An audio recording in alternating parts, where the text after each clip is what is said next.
আমরা কেউ মনে প্রাণে সব জায়গায় সব স্থানে ইসলামকে চাই না,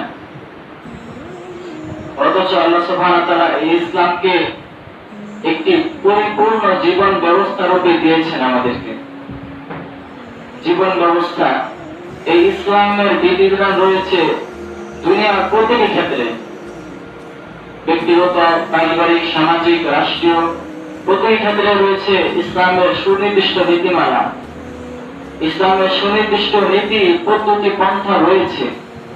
কিন্তু দেখুন, যখন পরিবার পরিচালনার ক্ষেত্রে আসি, তখন আমরা পশ্চিমা সংস্কৃতির অনুকরণ করি, পশ্চিমাদেরকে আমরা মডেল হিসেবে গ্রহণ করি। যখন সমাজকেন্দ্রিক কোন একটা সংস্কারের কথা বলা হয়, তখন আমরা সমাজতন্ত্র নিয়ে পড়ে থাকি।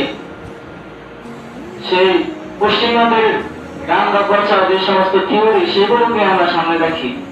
আমরা ইসলামের বিধানাবলীকে সামনে রেখে একটি সোনালী সমাজ যে গড়ব, সেটা আমাদের পক্ষে সম্ভব হয় না।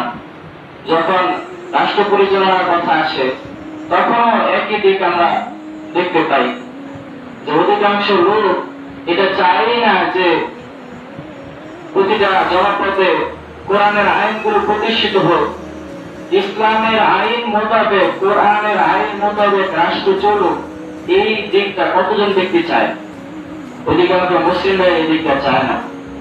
আপনি যদি জরিপ চালান প্রতিটা এলাকায়, দেখুন অধিকাংশ মানুষ বলবে যে না, আমরা এটা চাই না যে ইসলামের খেলাফা কায়েম হোক, কোরআনের আইন সাধারণ প্রতিষ্ঠা হোক। তাহলে আমরা কি আমাদের স্বাধীনতা হারিয়ে ফেলবো? আমাদের ব্যক্তিগত স্বাধীনতা পাবো না।